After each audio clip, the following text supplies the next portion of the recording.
আল্লাহর পয়গম্বর হযরতে মূসা আলাইহিস সালাম রাস্তা দিয়ে যাচ্ছিলেন, হঠাৎ করে কান্নার আওয়াজ আসতেছে।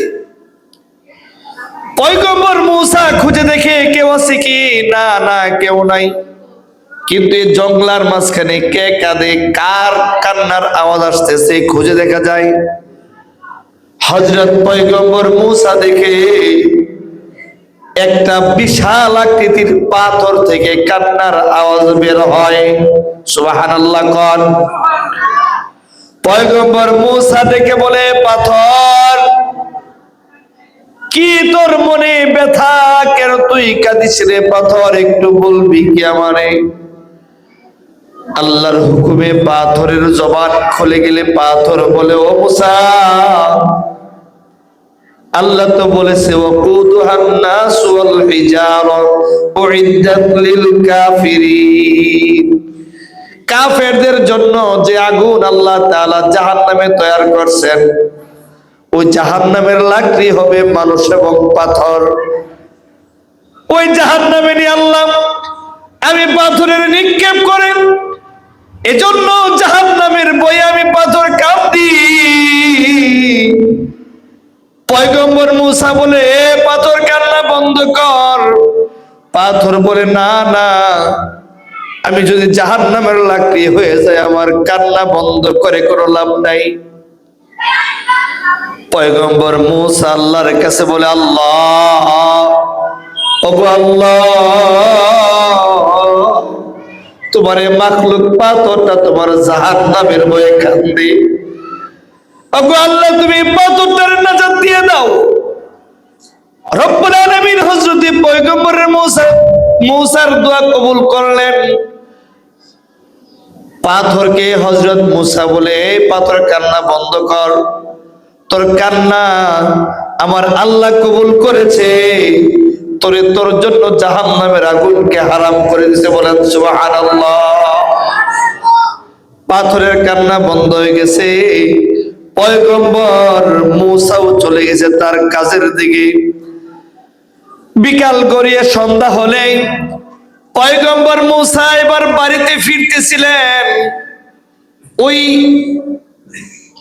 জঙ্গলের কাছে আসার সাথে সাথে দেখতেছে সকালবেলা যাওয়ার পথে যে সুরে কান্না ছিল, এখন বিকাল বেলা তার চেয়েও করুণ সুরে আরো জোরে জোরে কাঁদতেছে। হযরত মূসা আবার পাথরটার কাছে গেলেন। পাথরের কাছে গিয়ে বলে, পাথর, তোর জন্য আল্লাহর কাছে দোয়া করেছি, আল্লাহ না জানাইছে তোর জন্য জাহান্নামের আগুন হারাম করছে। এ পাথর কেন আবার কান্দস জানতে চাই। পাথরটার জবান খুলে গেলে জবাব দিয়ে বলে, মূসা, এতদিন কাঁদছি আমি জাহান্নামের আগুন থেকে বাঁচার ভয়ে।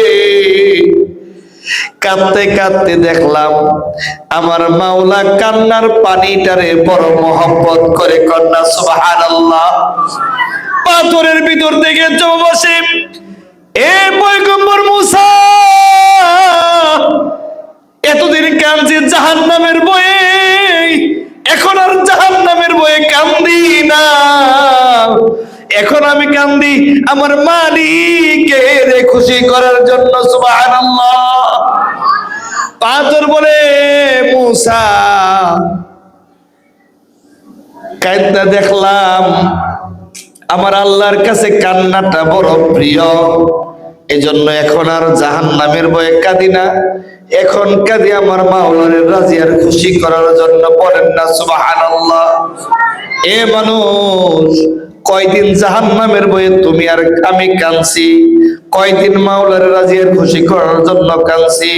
একটু দিলের কান দিয়ে শোনো, তোমার আমার নবী বরকতে জবানে বলেছেন, ইয়াদহাকু কলিলাও ওয়া ইয়াবকু কাসীরা।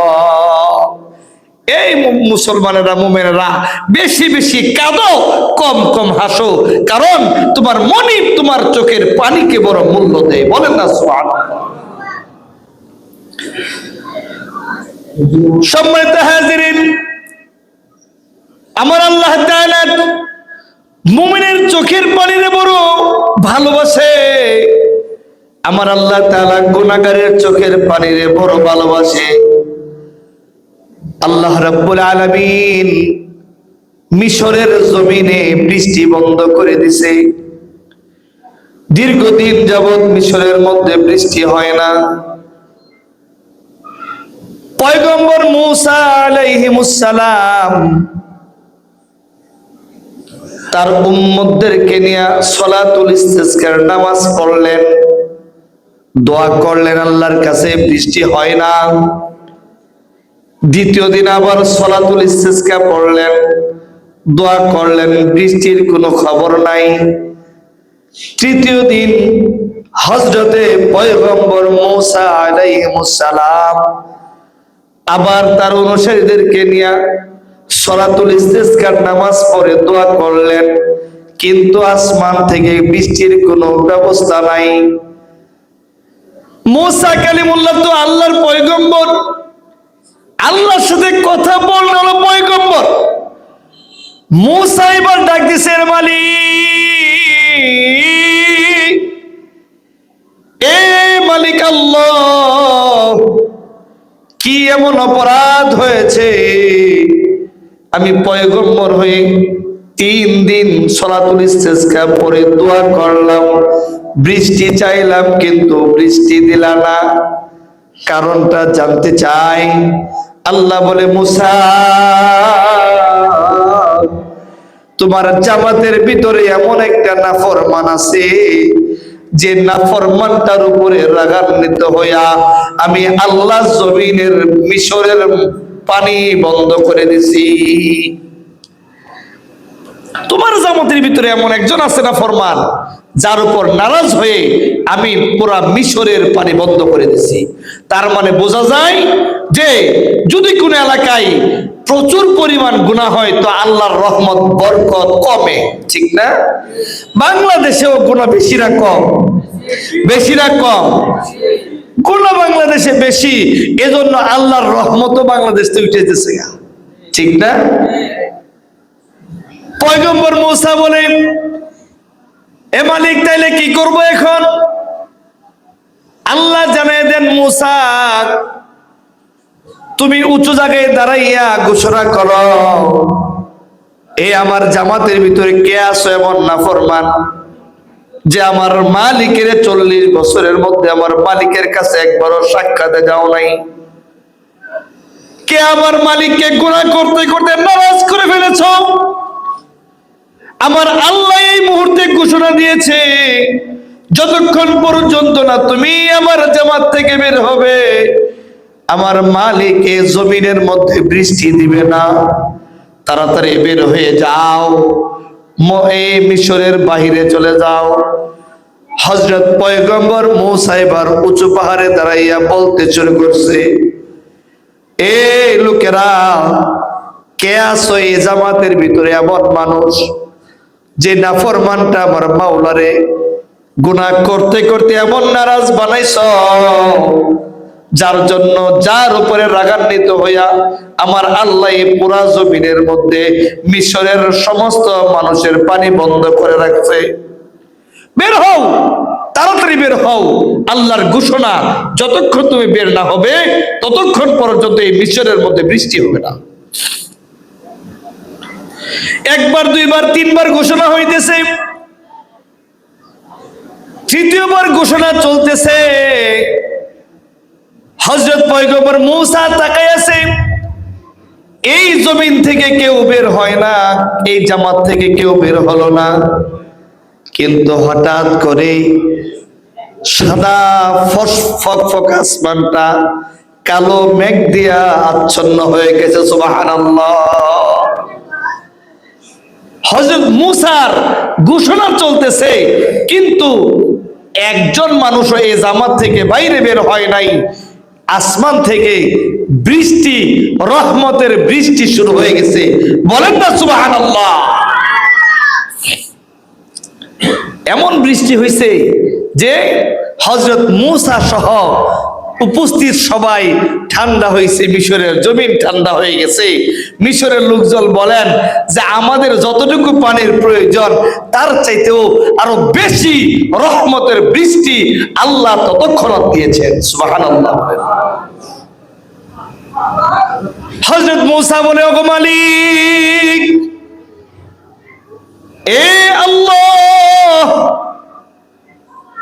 আমি মূসারে বললাম ঘোষণা করতে। ওগো আল্লাহ, আমি ঘোষণা করতেছিলাম আর চতুর্দিকে তাকাইতেছিলাম কোন লোকটা এই জামাত থেকে বের হয়ে যা। আল্লাহ, আমি ঘোষণা করতেছিলাম কিন্তু কেউ বের হইল না। আমার ঘোষণা চলতেছে, এর মধ্যে বৃষ্টি দিলা। এখনই বললা কেউ বের না হইলে বৃষ্টি দিবা না, আবার কাউকে না বের করে বৃষ্টি দিলা, কারণ জানতে চাই। সুবহানাল্লাহ। হযরত মূসা বলে, আল্লাহ, একটু আগে না বললাম ওই নাফরমান যদি জামাত থেকে বের না হয় বৃষ্টি দিবা না, এখনই আবার বৃষ্টি দিয়ে মিশর ঠান্ডা করলাম। ওগো মালিক, জানতে চাই কারণ কি? আমার আল্লাহ বলে, মূসা, এতদিন আমি যে নাফরমানের জন্য মিশরের পানি বন্ধ করে রাখছিলাম, এই মুহূর্তে আমি আল্লাহ আমার ওই বন্ধুর কারণে বৃষ্টিতে মিশর ভিজাইয়া ঠান্ডা করলাম।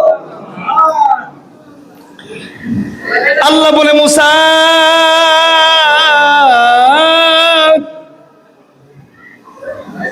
তুমি যখন ঘোষণা করতেছিলা কে আছে এমন নাফরমান এই জামাত থেকে বের হয়ে যাও, আমার বান্দাটা তখন তার দিলের মধ্যে গিয়া এই কথাটা বাড়ি লাগছে, হাই রে, আমার আল্লাহ তো আমার 40 বছরের গুনাহ দায়িকা রাখছে।